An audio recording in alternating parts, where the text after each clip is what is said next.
Ladies and gentlemen, we are back for the other classes of organic compounds. So exciting. Bam! Carboxylic acids. The carboxylic acids are known as organic acids. They are characterized by the presence of the carboxyl group, or -COOH. The carboxyl group is an end carbon to which a double bonded oxygen and a hydroxide group are attached. Organic acids have the general formula of R-COOH. The R may either be a hydrogen in the simplest case or an alkyl group. Carboxylic acids have the suffix OIC with the most common names ending in IC. The rule for naming acids. 1. Take the name of the corresponding alkane. Drop the E and add the ending OIC to add the word acid. So formic acid, acetic acid, butyric acid, caproic acid, yay, next. The smallest of the organic acids is formic or methanoic acid, okay? So if we do the chemical name, methane, we drop the E in the OIC. If we're just screwing around and playing around with the general names, we drop the N and just put the IC on it. Formic acid is a result of the oxidation of formaldehyde or methanal. The second of the organic acids is acetic acid or ethanoic acid. Ethanoic acid is produced from the oxidation of acetaldehyde or ethanal. This is the type of acid found in vinegar. Ketones. Ketones are characterized by the presence of the carbonyl functional group located on an inside carbon of the chain. Okay, not on an end anymore. The double bonded oxygen must be attached to an inside carbon of a chain of carbons. And you must be at least 3 carbons into a chain before you can have a ketone. If you only have 2, you only have 2 end carbons. So you have to have a minimum of 3 carbons to be a ketone. The ketones, as a class, have the general formula R-CO, with that double bond oxygen, -R. The R must be alkyl groups, and they do not need to be the same alkyl group. You could have 2 or 3 carbons on one side, 1 carbon on the other side. Ketones have the suffix of ONE. The rule for naming ketones, well, go figure. Take your alkane, add ONE after you drop the E. The name for those with more than 4 carbons should be preceded by the address of the carbon with a double bonded oxygen using smallest numbers. So again, don't go crazy with it. It's determine where the smallest number is where that double oxygen occurs. So if it's like on the 4th C in a chain, it's going to probably be smallest number 4. That's the smallest one. Not hard.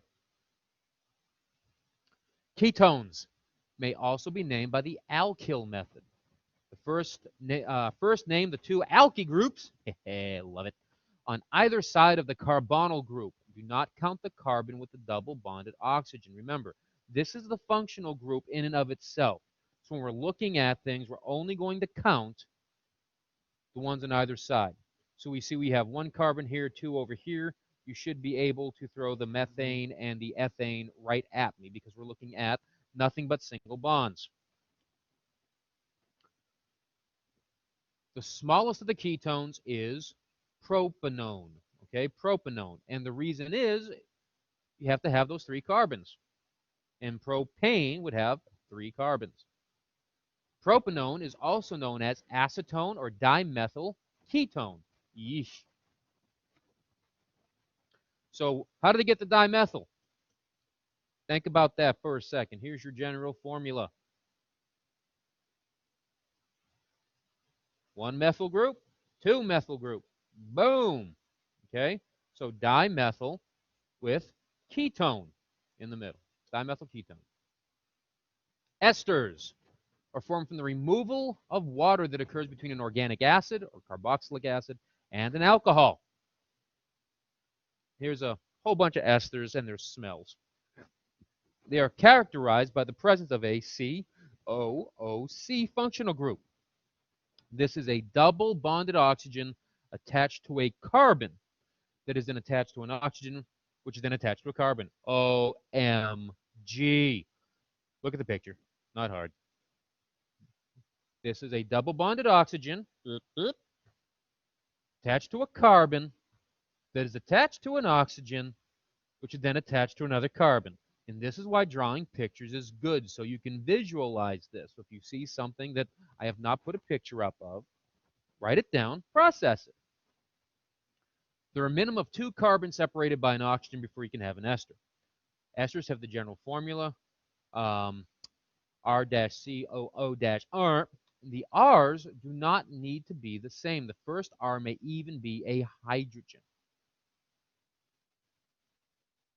Esters are named according to the parent compounds from which they are derived. The rules for naming an ester. Take the name of the parent alcohol, followed by a parent acid. Drop the ending IC from the acid name and add the word ate, or suffix ATE. The common names for these compounds are derived similarly, but using the common name of the parent acid.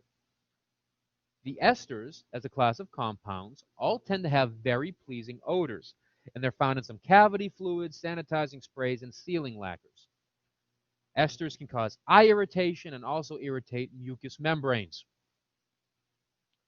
A common ester is methyl salicylate, also known as oil of wintergreen. It is one of the most common perfuming agents we have. Methyl salicylate is an aromatic ester. Ethers are formed from the dehydration that occurs between 2 alcohols. The alcohols do not need to be the same. They are characterized by the presence of oxygen in the carbon chain, and the functional group looks like this. COC, carbon, oxygen, carbon. There are a minimum of 2 carbons separated by an oxygen before you can have an ether. Ethers have the general formula R-O-R. The R's do not need to be the same. They may be of different numbers of carbons. Neither R may only be a hydrogen. Okay? Ethers derived from the same parent alcohol are called simple ethers, while those derived from 2 different alcohols are called mixed ethers. As you can see, if it's a simple ether, dimethyl, diethyl, dibenzyl, blah, blah, blah, blah, blah. Mixed ether, ethyl-methyl, ethyl-phenyl, benzyl-phenyl. Name one, name the other. Rules for naming them. Name the 2 carbon chains, or the alkyl groups, and add the word ether. Some ethers are simply identified by the name of the parent alcohol. Instead of saying diethyl ether, it's called ethyl ether because it's just, you have to assume that ethyl's on both sides. Ethyl is such a horrible name. Ugh. Another way to name the ethers is using the alloxy method because, one method wasn't good enough. In this case, you name the smallest alkyl group, or name the smallest alkyl group by its alloxy name, such as methoxy or ethoxy, and then follow with the alkane name of the longest alkyl group.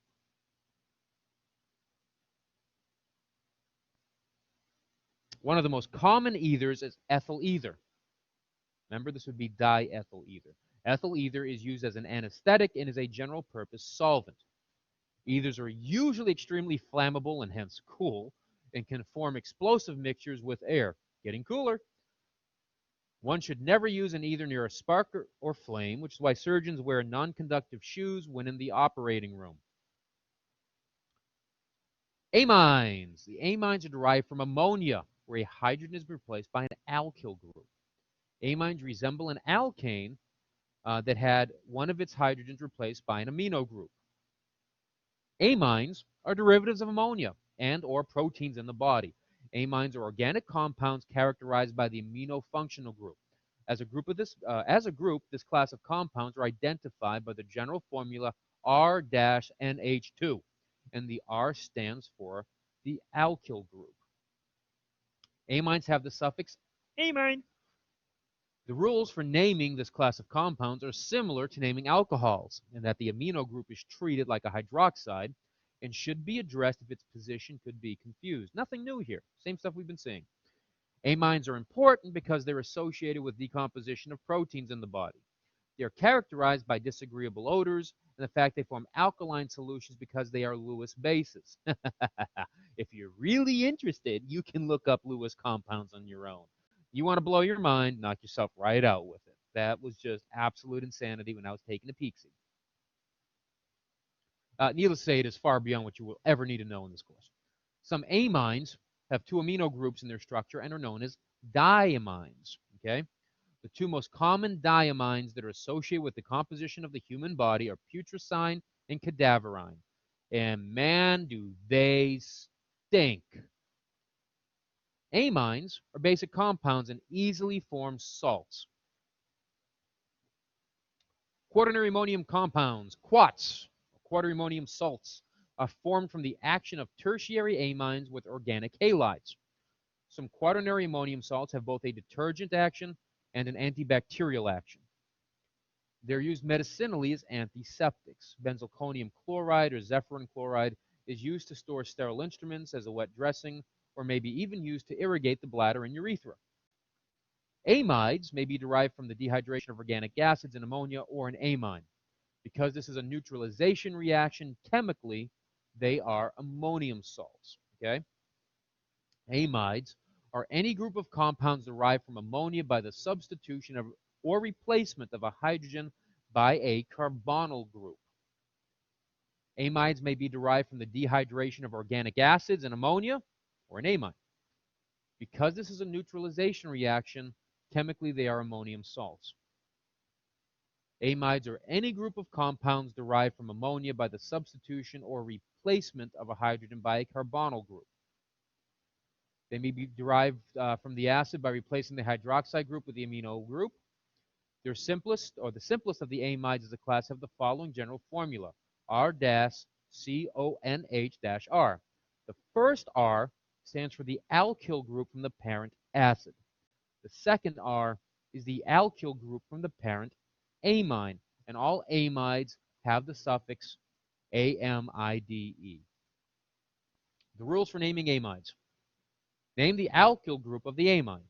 If the amide is derived from ammonia, not from an amine, then omit this part of the name. Take the name of the parent acid, drop the OIC, and replace it with the suffix amide. Common names of the acid parent may be used as well. Just drop the suffix IC and add amide. So we have methanamide here. Okay, so methane, amide, and then formamide. We can see that this would be very similar to our boy formaldehyde. Two of the more common amides found in the preparation are dimethylformamide and diethylformamide. They're solvents. Another amide of some significance is urea. Urea is a diamide produced as a waste product from the metabolism of proteins in the body. Urea is the substance that must be removed by the kidneys to produce urine. If urea is not removed from the body, a condition known as uremia occurs. This is problematic because urea will bond with formaldehyde and neutralize it. We combat this generally by ensuring that we use higher index fluids or higher concentration and volumes to meet the preservative demand of the body. Mercaptans, thioalcohols, or mercaptans are very similar to the alcohols except that the oxygen in the hydroxyl group has been replaced by a sulfur. They have the common molecular formula of R-SH. Some of the common mercaptans are methylmercaptan and ethylmercaptan. Methylmercaptan is the odor of urine after the ingestion of asparagus, and there's probably a reason why you can't buy candles that smell like it. Ethylmercaptan is the substance that's added to natural gas to give it a detectable odor. And that's another popular seller during the holidays. So I offer you the following advice. Write and rewrite the charts in the summary at the conclusion of Chapter 2. Draw linear guides of the oxidation reactions until you can do it from memory. The reductions are the exact opposite of an oxidation. If you can work and draw your oxidations from memory, you can work your way back using reductions. Use online study sites such as Quizlet and StudySack to help you out. Make your own note cards. Okay, you make your own note cards. Share them, do whatever after, but make sure you are doing your own because that goes a long way. Just writing it down goes a long way. Prefix and suffixes need to be note carded. You need to be able to blow out any of the IUPAC prefix and suffixes. And there is no substitution, folks, for just doing the memorization. Okay? Flat up. If I say, hey, what is this? R-CONH-R, You have to be able to tell me. You can't be sitting there floundering. Oh my God, is that a ketone, a mercaptan, an amide? 2-methyl-hexane. No, wrong. Okay, so make sure you put the time in on it. Thank you for your attention. We'll see you in the next chapter.